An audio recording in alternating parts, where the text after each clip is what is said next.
또 우리가 자유 마인드가 굉장히 중요했죠. 근대 와서는 우리가 간섭을 하면 안 된다. 국민들 간섭하면 안 돼. 자, 이런 마인드가 굉장히 중요했던 시절이 있어요. 그래서 특히나 재산에 대해서는 진짜 개인적인 거라고 생각을 했어요.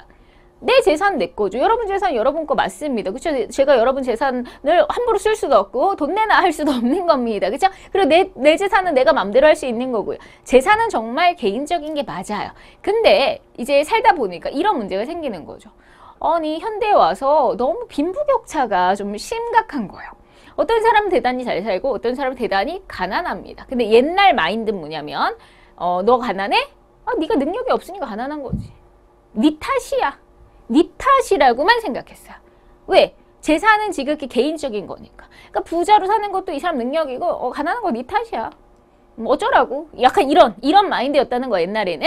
자, 그런데 우리가 정말 능력이 없을 수도 있지만 정말 태어날 때부터 너무너무 가난한 집에 태어나서 우리가 흔히 얘기하면 뭐 금수저, 흙수저 이러잖아요. 너무 힘들게 태어나가지고 아니면 또 부모님도 안 계시네. 소년소녀 가장이에요. 아니면 독거노인, 독거 어르신이에요. 너무 살기가 힘드세요. 네, 근데 뭐 소년소녀 가장과 독거 노인이 쉽게 상황을 바꿀 수가 없잖아요. 그쵸? 현실적으로. 자, 너무 안타깝다 이거죠. 아, 너무 안타깝구나. 물론 당신이 가난하고 힘든 건 개인적인 일이 맞지만 도와주겠다. 누가? 국가가. 이런 마인드가 생기는 거죠. 자, 그래서 옛날 같으면 그 개인적인 영역이에요. 이 사람이 가난하다, 지극히 가난은 지극히 어떤 거다? 사적인 일이라고 봤죠. 그 나몰라라 했단 말이에요, 옛날에는. 근데 아무리 사적인 일이라고 해도 너무너무 힘들고 어려운 거 안타까우니까 그래, 국가가 이제는 도와줄게. 자, 국가가 나서서 좀 도와줄게. 복지가 나오는 거. 복지 마인드가 나왔잖아요. 그렇죠? 자, 그래서 국가가 어려운 사람을 도와줍니다. 이게 오늘날의 복지국가의 기본 마인드예요. 그러면 자, 이런 사적인 옛날에는 이거는 사법이라고만 생각했고 국가가 간섭하는 건 공법의 영역이에요. 근데 공적인 국가가 사적인 부분에 개입을 하고 영향을 미치죠. 그래서 뭔가 이게 섞였다. 국가가 도와주는 법, 개인한테 이게 사회법이야. 그러면 이해해 볼게요. 사적인 영역에 지극히 사적인 영역에 국가가 개입을 해서 사회적 약자를 도와주고 보호하기 위한 법이다. 자, 사법과 공법에 그래서 사법과 공법이 두 가지가 섞였으니까 중간적인 제3의 법이다. 이제 이렇게 얘기를 합니다. 그러면 우리가 약자를 배려하는 법들이 뭐냐면 이건 한마디로 약자를 배려하는 착한 법인 거예요. 자, 우리 회사에서는 갑과 을이 있습니다. 그쵸? 우리 사장님들이 보통 갑이시고요. 자, 노동자가 보통 을입니다. 자, 누가 약자예요? 을이 약자죠. 그쵸? 그래서 우리가 갑질하는 나쁜 놈들이 좀 있죠. 가끔 뉴스에서 보면. 자, 그러면 우리가 이 노동자들에서 약자니까 노동자를 보호해야 된다 하고 나온 게 노동법이에요. 그래서 우리 노동자들의 근로기준법, 뭐 일을 너무 많이 부려먹고 월급 조금 이러면 안 되잖아요. 그죠? 그래서 정당하게 일은 어느 정도 시켜야 하는지. 그렇죠? 그리고 월급은 최소한 얼마는 줘야 된다. 이런 게 있죠. 최저임금 제도를 하고 있죠. 그러니까 이런 법들이 다 노동법이랑 관련이 있고요. 그 다음에 또 우리 기업들이 소비자를 우롱하고 그럴 때가 있어요. 그렇죠? 소비자한테 과장 광고하고 소비자를 속이고 자, 이런 거 안 되겠죠. 그럼 소비자가 그때는 약자 입장이 되지 않아요. 그래서 우리가 경제법이라고 하는 게 나오고요. 공정거래법이 나오는 거죠. 공정하게 거래를 해라. 그리고 소비자를 보호하기 위한 소비자 기본법 이런 것들이 나오는 거예요. 자, 그 다음에 정말로 가난하고 어려운 사람들 자, 국가가 지원도 해주고 도와주고 뭐 의료보험도 좀 해주고 막 이러잖아요. 자, 그런 걸 전부 사회보장법이라고 합니다. 국민연금 우리 국민들이 이제 열심히 연금 내시는 분들 나중에 연금 받으시죠? 이런 국민연금, 뭐 국민건강보험법 자, 이런 모든 것들이 이제 사회보장법에 들어가는 거예요. 그렇죠? 네, 그래서 자, 우리가 사회법 국가가 나서서 이제 국민들을 좀 도와주는 거지. 특히나 약자를 좀 더 배려해주는 법이 사회법. 자, 그러면 법에는 공법과 사법과 사회법이 있는 거죠. 자, 다음 중에서 성격이 다른 것은 헌법, 형법, 소송법, 상법. 얘만 사법이죠. 그죠? 이런 식으로 구분하십니다. 아니면 다음 중에서 대한민국의 최고의 법인 골라라. 자, 막 섞어놔요. 그러면 헌법이죠. 그쵸? 네, 그런 식으로 우리가 잘 고르시면 되겠습니다. 네, 법의 종류였어요. 자, 그러면 이번에는 우리가 이제 재판하는 이야기도 한번 해볼게요. 우리가 재판이 뭐예요? 재판하면 이제 법정에서 판사가 뭐 변호사, 검사 이런 사람 생각나죠? 네, 그래서 보통 이제 소송은요 뭔가 갈등이 분쟁이 생기는 거죠. 그래서 법원이 주체가 돼서 재판은 법원에서 하니까 법원이 주체가 돼서 옳고 그름, 진실을 밝혀줍니다. 억울한 일을 하겠어요. 소송을 걸었습니다. 자, 그러면 최종적으로 우리 판사가 법관이 이거 진실을 정말 잘 재판해가지고 억울한 걸 풀어줘야 되겠죠. 재판에서. 그래서 옳고 그름을 가려주고 잘잘못을 가려주는 자 그것이 재판이라고 하고요. 재판은 자 우리가 별명이 있어요. 입법부, 국회는 법을 만드는 곳, 법을 제정하는 곳, 행정부, 정부는 법을 집행하는 곳. 자, 사법부, 법원은 법을 해석하고 적용하는 곳이라고요. 그래서 사법부는 바로 재판하는 곳이잖아요. 그래서 법을 해석하고 적용하는 곳입니다. 이 사법부는. 이게 무슨 말이냐? 자, 여러분 판사가 자기 멋대로 재판하는 게 아닙니다. 결코. 자, 판사가 멋대로 하는 게 아니라 판사, 법 전문가인 거예요. 우리가 엄청나게 그 사법고시 옛날에 있었잖아요. 사법고시 시험 아니면 로스쿨 나와야 되지요. 자, 엄청나게 법 공부를 한 다음에 그 시험에 합격을 해서 법에 대한 전문가입니다. 그러니까 어떤 사건을 누가 소송을 걸었다. 그럼 이 사건은 형법과 관련이 있군 하고 이제 그 형법 몇 조 몇 항에 대입을 해서 이 사건은 민법이랑 관련이 있군. 민법 그래서 자 우리가 판결할 때 뭐 꼭 이러잖아요. 민법 몇 조 몇 항에 의해서 뭐 형법 제 몇 조 몇 항에 의해서 이렇게 판결을 하겠다 이렇게 하잖아요. 자 그럼 이 사건은 이 법이랑 관련이 있구나. 그래서 그 법 해석을 해서 적용을 하는 거죠. 그 법에다가. 그래서 판결을 내리는 겁니다. 그래서 재판은 법을 해석해서 이 사건과 이 법을 적용을 시켜서 우리가 이게 판결이 나오는 거죠. 자, 그러면 재판의 종류, 우리가 이 범죄와 관련된 재판은 형사재판이라고 해요. 아까 형법이 있었죠? 형사재판. 자, 그럼 이 사람이 진짜 죄가 있느냐, 없느냐? 범죄가 있느냐, 유무, 있느냐, 없느냐. 죄가 있다면 벌 받아야죠. 그죠? 죄가 없다면 무죄라면 벌을 안 받지만 유죄라면 벌을 받아야 돼요. 자, 그래서 범죄가 성립이 됐다면 어느 정도 벌을 줄 것인지 그게 형벌이죠. 자, 사형을 시킬 건지 아니면 징역 한 5년을 때릴 건지 그쵸? 뭐 이런 여러 가지가 있잖아요. 그래서 어떻게 형벌을 줄 것인지까지 정하는 거고요. 이제 개인끼리 싸울 때는 민사재판을 하는 거야. 얘가 내 돈을 갚아서 안 준다. 뭐 라든지 개인끼리 또 여러 가지 분쟁이 있죠. 그게 민사재판입니다. 자, 그 다음에 이제 국가의 행정기관이 뭐 구청이나 뭐 그런 데 있잖아요. 시청이나 문제가 있어. 그런 이 행정기관을 대상으로 제가 소송을 걸겠다. 자, 그러면 행정재판이 됩니다. 국가의 행정기관에 의해서 국민의 이제 어떤 권리 침해당했다고 하면 나는 그 행정기관을 상대로 재판을 하면 행정재판이 되는 거예요. 그 다음 이제 선거와 관련된 재판이 선거재판입니다. 자, 이 선거 무효다. 아니면 이 당선 무효다라고 하는 그러한 걸 주제로 자, 사건을 다루는 재판이 선거재판입니다. 자, 범죄와 관련하면 형사, 개인끼리는 민사, 자, 행정기관은 행정재판, 선거 관련된 건 선거재판 이런 식으로 재판이 많죠. 그렇죠? 네, 그리고 뭐 군인들의 재판은 군사재판도 있고요. 그 종류는 사실 더 많습니다. 그래서 이런 재판들이 있고요. 그러면 이제 가장 시험 문제 많이 나오는 형사재판과 민사재판만 조금 더 자세하게 볼게요. 형사, 민사. 자, 민사부터 먼저 보겠습니다. 자, 여러분들이 혹여라도 재판할 일이 생긴 거예요. 억울한 일이 생겼는데 저 사람이 내 돈을 안 갚는다. 이런 상황에서 재판을 이제 여러분들이 걸겠다. 자, 내가 재판을 원하는 사람이죠. 내가 피해를 봤으니까 보통 피해자가 재판을 원할 거 아니에요? 자, 그럼 피해자인 내가 재판을 원합니다. 원고라고 해요. 원고. 자, 그럼 저 사람이 내 돈을 안 갚는다. 저 사람을 상대로. 저 사람은 재판에 그럼 불려 나와야 되겠죠. 제가 재판을 걸었으니까. 자, 재판을 당하는 이 사람은 피고라고 해요. 원고, 피고. 아셨죠? 한쪽은 원고, 한쪽은 피고. 자, 근데 우리는 다 법에 대해서 웬만한 국민들은 잘 몰라요. 법이 너무 어렵거든요. 자, 그래서 우리는 누가 어떤 직업이 있어요? 변호사가 있는 거예요. 나 대신 법을 잘 알거든요. 변호사가 자 도와주는 거죠. 그래서 원고도 변호사를 데리고 오고 피고도 변호사를 데리고 와요. 둘 다 변호사를 데리고 와서 대등한 입장에서 그러면 서로 이제 원고 주장, 피고 주장 이거 들어보고 판사가 마지막에 판결을 하죠. 재판을 원하는 사람 원고, 재판을 당하는 사람 피고라고 하는 거예요. 아셨죠? 자, 그래서 이 민사 재판을 보면 원고 소송을 제기한 자, 피고 소송을 당한 사람이 이제 필요하죠. 자, 그럼 순서는 그래요. 이제 원고가 소송을 제기합니다. 이제 재판을 걸겠다. 자, 그러면 이제 피고가 그거에 대한 이제 답변을 제출해야 돼요. 네, 그 다음에 당사자가 이제 법정으로 소환이 됩니다. 두 사람이 소환이 되고 뭐 변호사랑 같이 자 열심히 원고 측 주장, 피고 측 주장 우리 많이 봤잖아요. 네, 드라마, 뭐 영화 많이 봤죠? 자, 그리고 마지막에 최종적으로 이제 법원에서 판결을 내려주는 거죠. 그쵸? 자, 이게 민사재판의 과정이고요. 이제 형사재판. 자, 여러분 형사재판은 범죄랑 관련이 있어요. 범죄랑 관련이 있습니다. 자, 그럼 형사재판에서 원고는 누구냐? 재판을 거는 사람은 피해자냐? 아니에요.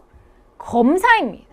자, 재판을 거는 사람 누구다? 검사. 자, 검사가 등장했어요. 여러분, 검사가 나왔다는 건, 이거는 형사재판 범죄랑 관련이 있구나. 형사재판이 민사재판에 출연하진 않습니다. 자, 무조건 검사예요. 검사가, 이 사람은 죄가 있는 사람 같다. 재판 걸어야 되겠다. 하고 재판을 거는 거예요. 자, 그럼 지금 범죄자로 몰리고 있는 사람.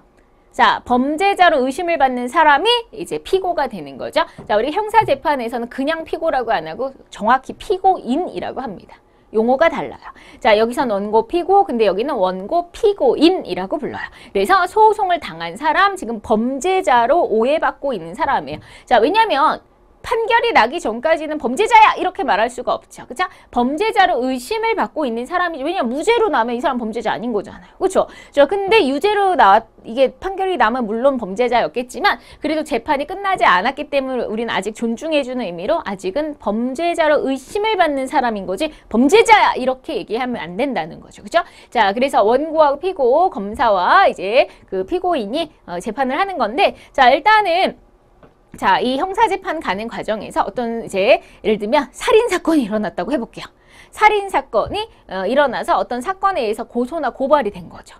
네, 고소나 고발이 돼서 자, 그러면 이제 경찰이 조사를 할 겁니다. 그죠? 경찰이 이 사람이 살인범인 것 같다 하고 그 사람을 조사할 거 아니에요? 수사를 하겠죠. 이건 그때는요, 이 범죄자로 의심받는 사람을 피의자라고 해요. 자, 피의자를 수사를 합니다. 자, 그러다가 이 사람은 진짜 죄가 있는 것 같다라는 판단이 든다면 이 사람이 죄인이 맞는 것 같다는 판단이 든다면 그제서야 검사가 자, 공소 제기를 해요. 그게 이제 재판 시작이에요. 자, 근데 만약에 조사를 하다가 이 사람 범인 아닌 것 같네. 그래서 검사가 그냥 이 공소 제기를 안 하면 재판 안 하는 거예요. 아셨죠? 자, 그래서 검사가 공소제기 바로 그거를 기소한다고 하는데 공소제기를 하는 순간 자, 이제 재판이 시작되는 거고요. 자, 그럼 검사는 열심히 이 사람이 죄인이라는 거 검사가 밝혀야 됩니다. 자, 이 사람은 한 10년 정도 받아야 되고 이 사람은 이런 증거에 의해서 범인이 확실해. 막 이렇게 하면 그럼 또 이제 피고인도 변호사랑 올 거 아니야? 그러면 아니다. 이 사람은 이런 짓을 하지 않았다라든지 아니면 죄는 하긴 했지만 그렇게 어쩔 수 없이 한 거라든지 뭔가 최대한 이제 피고인한테 유리한 그 변론을 해야 되겠죠. 그렇게 또 열심히 서로 주장을 하다가 마지막에 이제 판사가 판결을 하겠죠. 이게 형사재판 과정이에요. 그래서 원고, 피고가 민사재판에 있다면 이 원고는 검사, 그 다음에 피고인 당연히 역시나 변호사를 데리고 오는 거고요. 자, 그렇게 해서 재판하는 게 형사재판입니다. 재판의 종류. 자, 근데 요즘에는 또 새로운 재판이 하나 등장을 했는데요. 그 재판이 국민참여재판입니다. 국민참여재판. 자, 여러분들 그 드라마 너의 목소리가 들려 혹시 보셨나요? 네.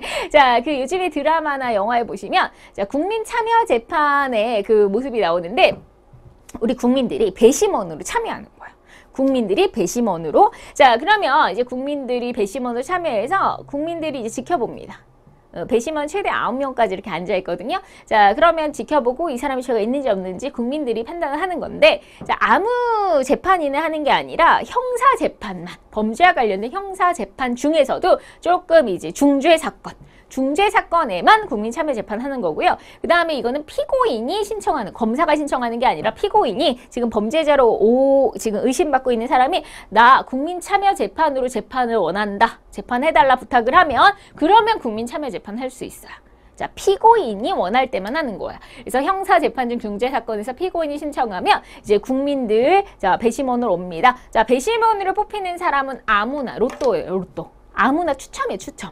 자, 저도 기다리고 있어요. 언젠가 나한테 한번 전화가 와서 배심원으로 오세요. 그럼 얼마나 재밌을까 하고 가서 네, 한번 기대하고 있는데 만 20살이 넘은 국민이라면 누구나 배심원이 될 수 있어요. 그럼 연락 오면 가셔서 자, 이렇게 재판에서 배심원으로 앉아서 들으시면 됩니다. 자, 9명의 배심원이 이 이제 재판 결과를 지켜봐요. 막 중간에 그 재판 과정을 다 지켜보고, 자, 그리고 9명이 모여서 이제 회의를 하죠. 자, 이 사람이 죄가 있는 것 같다, 없는 것 같다. 자, 그래서 유죄다.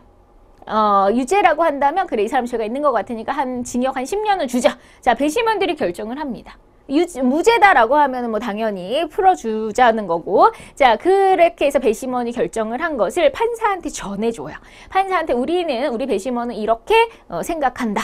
자, 유죄고 10년형이라고 생각한다. 판사한테 줬어요. 그럼 판사 어떻게 해야 될까요? 자, 판사는 그대로 배심원 말대로 해야 되느냐? 아니고요. 판사 맘대로 하면 돼요.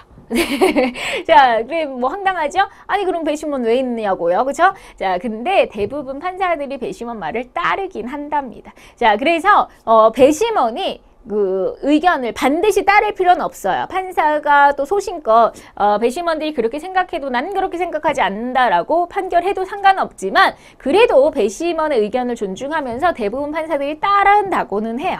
왜냐하면 그래도 국민을 대표해서 온 사람들이잖아. 그렇죠? 그렇기 때문에 좀 어느 정도 따른다고 합니다. 자, 그래서 우리가 법관은 무조건 따른다가 아니라 참고해서 배심원 의견을 참고해서 판결한다라는 거고요. 자, 그래서 왜 이런 제도를 만들었냐면 법관이 우리가 입법부, 행정부는 사실 국민들이 관여할 일이 좀 있어요. 입법부는 자, 예를 들면 이런 법 만들어 달라 뭐 아니면 국회의원도 우리가 뽑고 그렇죠? 네, 뭐 이런 건의도 하고 하는 거. 행정부도 행정기관이 잘 못하면 막 대통령 왜 이렇게 일을 못하느냐 뭐 이런 우리가 뭐 시위도 하고 막 이런 거 하는데 근데 사법, 법원, 판사가 판결하는 거에는 우리가 그 누구도 관여를 하지 않잖아요. 법원에 가서 뭐 이렇게 우리가 시민들이 관여하는 건 없죠. 자, 그런데 우리가 민주사회지 않느냐. 그러면 우리가 사법에도 어떤 민주성이 필요하다. 네, 그래서 국민들이 뭔가 사법부에도 뭔가 관여하는 게 필요하다. 재판을 방해하려는 그런 목적은 아니고요. 자, 혹시 법관이 너무 멋대로 판단하는 일이 있으면 안 되니까 자, 이런 독단적 판단을 조금 배제하는 기능. 어쨌든 그래도 배심에 참여해서 뭐라도 이렇게 의견을 주는 것이 판사에게는 혼자만 이렇게 결정할 수는 없게 되는 거잖아요. 자, 그리고 재판의 공정성 확보에도 더 기여한다는 거죠. 그죠? 공정성, 민주성 이런 것들을 기여하게 해서 국민참여재판을 만들었습니다. 자, 그럼 재판이라고 하는 건 정말 그 무엇보다도 공정해야 합니다. 재판은 공정해야 돼요. 자, 그래서 공정한 재판을 위해서 우리가 이제 몇 가지 제도들이 있어요. 자, 첫 번째, 공정한 재판을 위해서 자, 우리가 사법권은 독립해야 된다. 사법부는 건들지 않아요. 입법부, 행정부, 사법부, 그 바로 사법부는 건들지 않아요. 우리가 간섭하지 않습니다. 예를 들어서 자, 대통령이 자, 사법부에다 전화를 합니다. 따르르릉 전화해서 야, 이번에 그 재판에 지금 그 범죄자로 의심받는 사람이 내 친구니까 잘 좀 봐줘. 딱 끊었다. 자, 그럼 판사가 마음이 약해져서 대통령이 자기 아는 사람이래. 잘 봐달래. 자, 무죄를 줘야 되겠다. 자, 이렇게 판결했다고 해볼게요. 공정하지 못했죠. 자, 그러면 지금 원래는 진짜 죄인이었는데 자, 이 사람 풀어놨어요. 아싸 이렇게 했죠. 자, 이 사람이 문제가 아니라 이 범죄자 때문에 피해자가 있잖아요. 이 피해자 입장에서 얼마나 억울해요? 저놈 때문에 내가 피해를 봤는데 저놈이 죄값을 하나도 안 치르고 그냥 갔다? 억울한 국민이 생기는 거죠. 그렇죠? 얘 풀어주는 게 문제가 아니라 억울한 국민이 생기는 게 그게 엄청난 문제가 되는 거예요. 재판이 공정하지 않으면 이렇게 억울한 국민이 생깁니다. 자, 우리 국민의 모든 권리는 소중한 권리는 지켜주는데 이 사람 권리를 짓밟은 것밖에 안 되는 거죠. 그렇죠? 자, 그래서 우리가 사법부는 건들지 않습니다. 사법부가 제대로 판사가 제대로 판단하기 위해서 터치하지 않는 거죠. 그게 공정한 재판의 1순위인 거죠. 물론 판사는 그러면 법에 따라 양심에 따라 제대로 잘 판단해야 할 거고요. 자, 재판이 다른 국가기관에 압력을 받지 않아야 합니다. 왜? 공정한 재판을 하려고. 공정한 재판을 해야 국민의 권리를 지켜주니까. 아셨죠? 공정한 재판을 해서 얘 풀어주는 게 문제가 아니라 억울한 사람이 나오면 안 돼요. 억울한 국민이 나오지 않게 권리를 지켜주기 위해서. 그래서 재판은 독립적으로 자, 그래서 법원 조직도 법관의 신분도 우리가 보장을 어느 정도 해줍니다. 그래서 이 사법부를 건들지 않는다는 걸 첫 번째. 그 다음에 자, 우리가 재판은요. 우리 가위바위보 이것도 기본 한 3-4번이다 이러잖아요. 네, 그런 것처럼 재판도요. 여러 번 할 수 있어요. 우리나라는 3심제가 원칙입니다. 3번까지. 자, 재판을 하고 다시 할 수 있는 3번까지 이것을 심급제도라고 합니다. 재판을 여러 번 한다. 심급제도. 급을 둬서 심도 있게 여러 번 한다 이런 뜻이에요. 왜요? 귀찮게 왜 한 방에 그냥 다 끝내버리지? 자, 실화인데요. 중국에 희대 연쇄살인이 있었어요. 자, 예전에. 자, 그래서 몇십 년 전인데 연쇄살인이 있었고 그 범인을 잡아가지고 사형을 시켜버렸습니다. 자, 그런데 제가 몇 년 전에 본 기사에서는 그 몇십 년 전에 있었던 그 연쇄살인의 진범을 잡았다라는 기사가 있었어요. 이게 뭔 소리예요?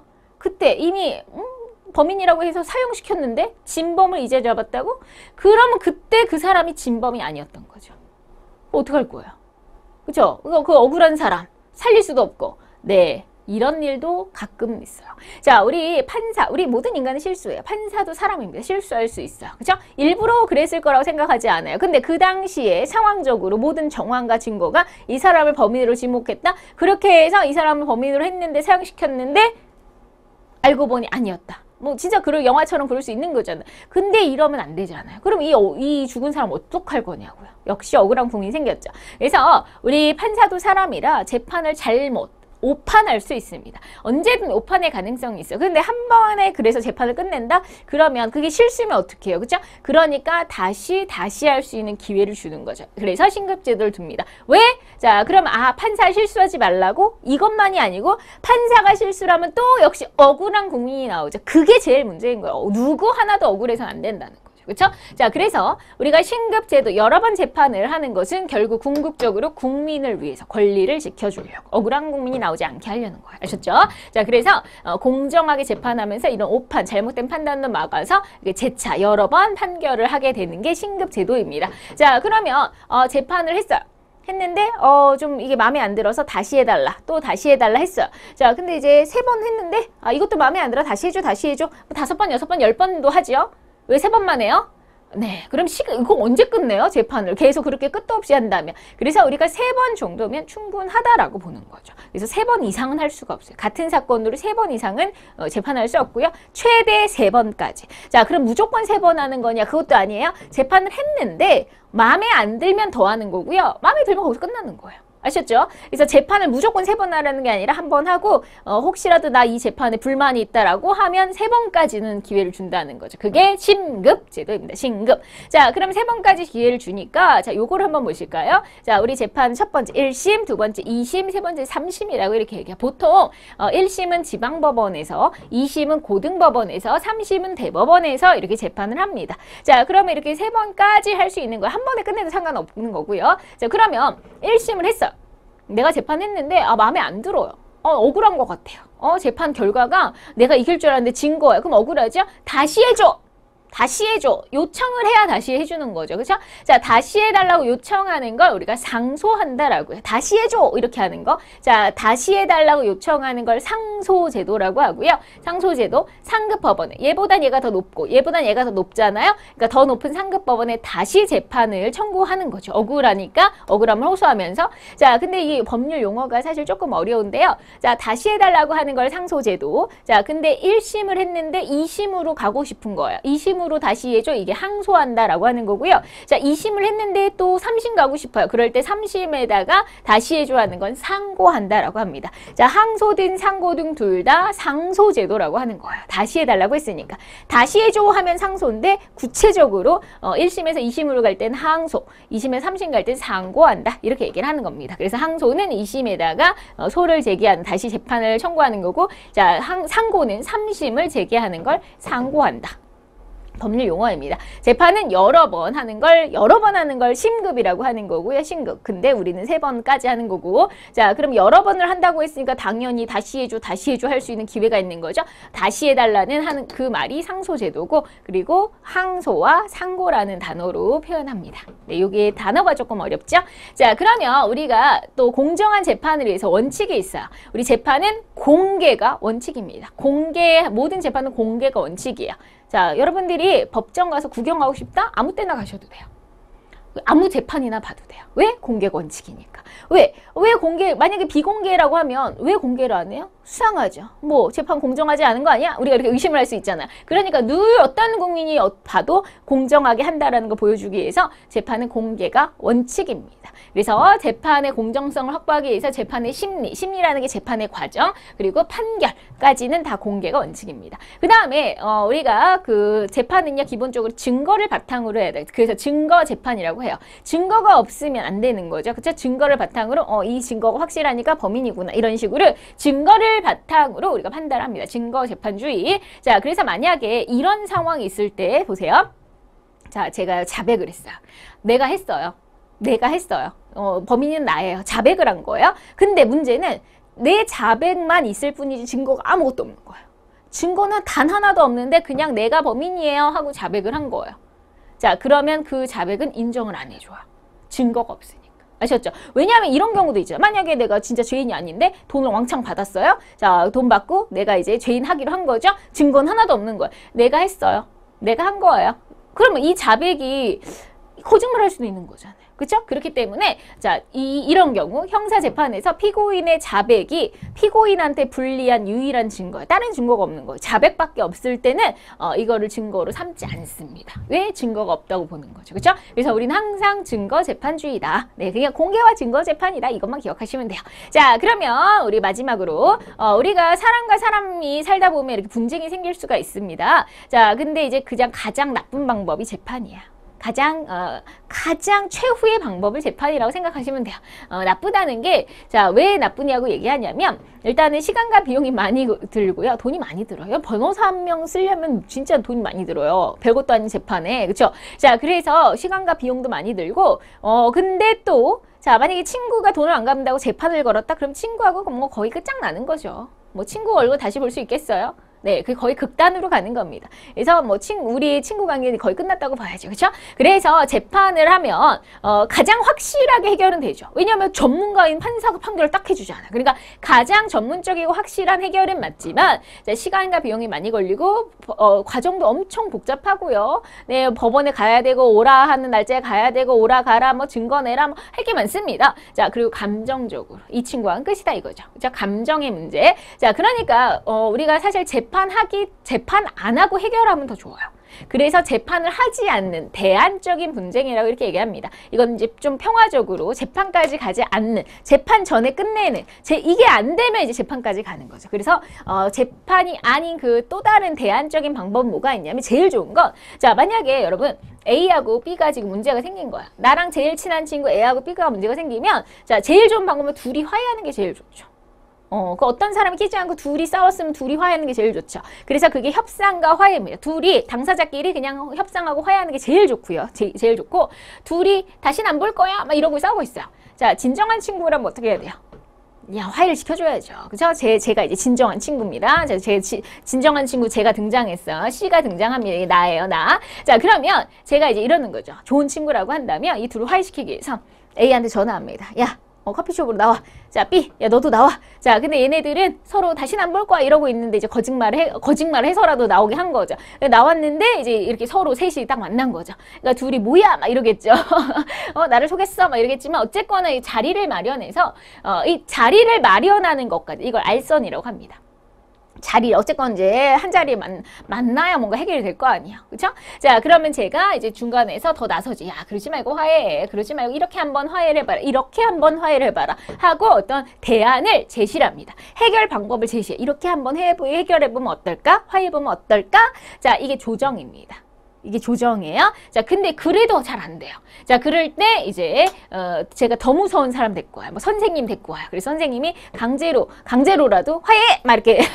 자, 그래서 어쨌거나 화해를 시켰다. 강제로라도. 자, 그게 중재입니다. 중재. 자, 그래서 우리가 제일 좋은 건 둘이 해결하는 게 제일 좋은데 그게 안 된다면 이제 다른 사람이 끼는 거예요. 제3자가 끼는 거예요. 다 제3자가 끼는데 자리를 마련하면 알선. 자리를 마련해가지고 이렇게 한번 해봐라고 해결책까지 제시하면 바로 조정. 그리고 마지막에 그래도 안 되면 이제 강압적으로라도 해결시키는 거. 그게 바로 중재라고 합니다. 그래서 이거는 구속력이 있다라고 하는 거. 좀 강제로라도 해결시키는. 그래서 어쨌거나 재판하기 전에 해결이 된 거잖아요. 그죠? 재판하기 전에 해결이 됐기 때문에 이거는 대안적으로 평화적인 해결이라고 보고 이것도 안 된다면 이제 재판으로 가서 진짜 법적으로 한번 가려보자 이렇게 된다는 거죠. 아셨죠?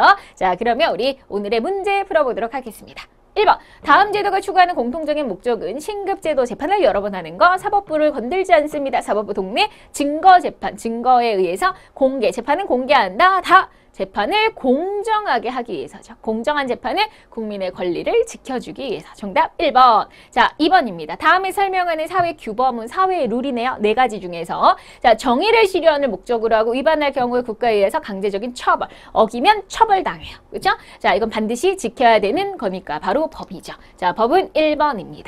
자, 이번에는 3번. 다음에 설명하고 있는 재판의 종류는 자, 절도나 폭행, 절도, 도둑질, 폭행, 범죄입니다. 자, 이렇게 범죄 행위에 대한 죄가 있느냐 없느냐 그리고 벌을 얼마나 줄까 형벌을 자, 범죄와 관련된 재판은 범죄와 관련된 법은 형법, 범죄와 관련된 재판은 형사재판. 자, 그러면 정답은 3번이 되는 거죠. 형사재판은 누가 건다? 검사가 원고가 된다는 거. 자, 4번. 다음에 해당하는 법률은 형벌의 유무와 범죄의 성립, 처벌에 관한 규정. 자, 형벌. 자, 범죄면 형벌 받죠? 범죄가 나왔으면 법은 형법이라고 했습니다. 3번. 자, 5번. 사회 안전을 해치는 범죄와 관련된 계속 범죄가 나오네요. 자, 이 법은 형법입니다. 자, 6번. 다음 내용과 관계가 깊은 법은 집, 토지와 같은 부동산을 사고 팔 때는 계약서를 작성해야죠. 여러분 그렇죠? 집을 사고 팔 때는 자, 그 거래가 끝내면 등기소에서 등기를 하고 자신의 재산임을 확인해 놓아야 된다. 자, 재산이랑 관련이 있어요. 그리고 이 사람과 이 사람이 이제 부동산을 사고 파는 건 개인적인 거죠. 지극히 개인적인 거. 이것은 우리가 민법과 관련이 있는 겁니다. 자, 내가 집을 샀다. 자, 그럼 내 재산이 됐잖아요. 이런 건 민법입니다. 그죠? 이 둘. 딴 사람은 상관없잖아요. 이 둘. 사고 판 사람, 이 두 사람만 관련이 있죠. 상법도, 우리가 상법과 민법이 사법입니다. 근데 상법은 기업과 관련이 있는 거. 이건 기업이랑 관련이 없잖아요. 그죠? 자, 그래서 2번 민법입니다. 자, 7번. 다음 경우에 적용된 재판은 빌려간 내 돈 갚아. 나는 돈 빌린 적 없거든? 오리발이네요. 자, 그러면 이 사람과 이 사람이 재판을 한다면 개인끼리 싸움이 나니까 민사 재판이 되는 거죠. 그렇죠? 자, 8번. 다음 그림에서 나타난 재판의 종류는 자, 판사가 있고요. 서기가 있습니다. 이거 필기하는 사람. 자, 그리고 검사가 있네요. 원고입니다.